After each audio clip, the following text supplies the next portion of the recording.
It's about 5:30 here in Philly, and I'm about to go hit the gym. I'm just bringing you guys along with me. I just got something to eat because we're about to be doing some deadlifts today. But I wanted to make this video just to say, if you're burnt out in your career and you're struggling to find something new to do, something that actually interests you, something that you look forward to. Sorry if you hear that noise. But something that you look forward to, what I would encourage you to do is to pursue your interests. You know, really just ask yourself, what is something that you're genuinely interested in that you can't shut up about? And then after you find the things that you're interested in that you can't shut up about, go find a bunch of people who are also interested in the same stuff as you. And I promise there's a lot of people that's interested in the same stuff as you. For example, I started reading this book called The Beginning of Infinity by David Deutsch. I actually started reading David Deutsch's work in general because of this guy that I follow called Naval Ravikant. And he was talking about how David Deutsch changed his whole perspective. And for me, knowing how smart Naval is, made me want to check out David Deutsch, right? Got interested. So I bought the book, and I bought like 2 of his books actually. And they are very, very dense, high density topics, right? and he's right, like it definitely changed my perspective. And what I did was I went to this event. They had an event actually for this book called Rat Fest, where all these people came to this event. There was only 2 people that was in the Philadelphia area, which was me and the guy who actually hosted the event, and everybody else flew out from all across the world just to come to the event. And I met all of these cool people who had their own theories, who had their own understandings, who had their own work based off of the work that David Deutsch created. And it was an amazing event. It was an amazing event. I would recommend anybody to go to. It's called Rat Fest. It happens once a year in September. But this was an amazing event. But the thing is that not only was it amazing because of the information, it was also amazing because of the people that I got to meet. And I think, and the crazy thing about it is that everyone that was there, their profession had nothing to do with what we were talking about. Like there were some electrical engineers there were some software engineers, there were some marketers, there were some, you know, there was influencers there. Mind you, it's only about 90 people in this event, right?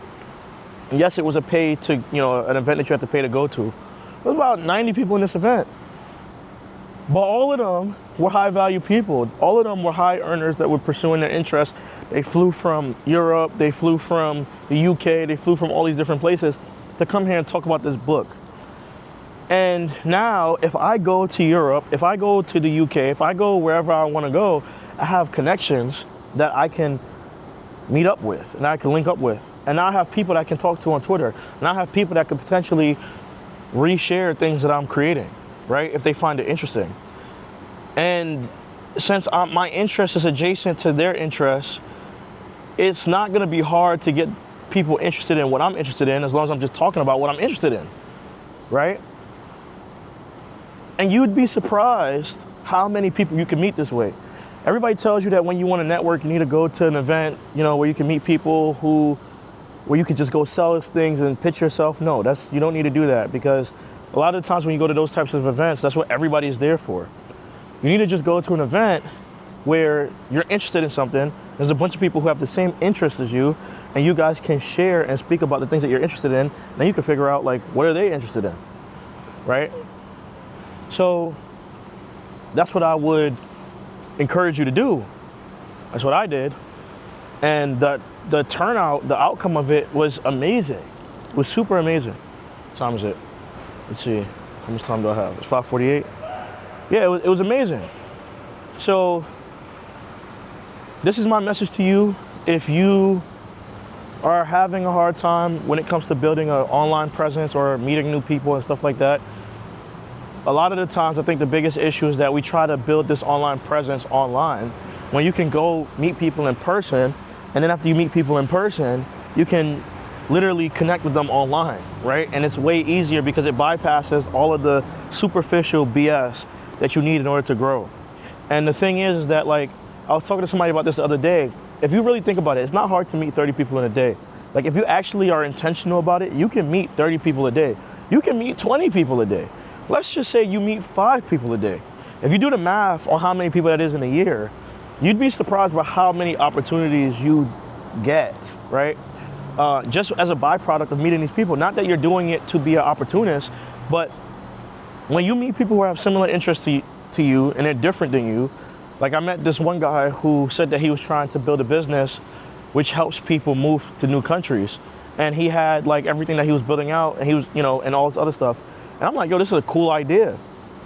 My expertise could help him, right? So it's something you have to be aware of, and you have to be cognizant of. It's like, what is your expertise, and how can you help somebody who has a similar interest as you? And let that relationship manifest and build from there.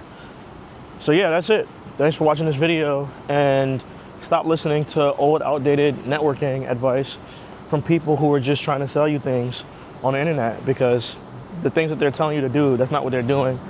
And you can't replicate the same stuff that someone like Alex Hormozi is telling you to do, because you're not Alex Hormozi, right? So, and he's not you either. So there's unique advantages and disadvantages in being you and in being him. And you have to figure out what your advantages are and then use them to your advantage. Figure out your advantages and use them I stopped talking because that loud engine.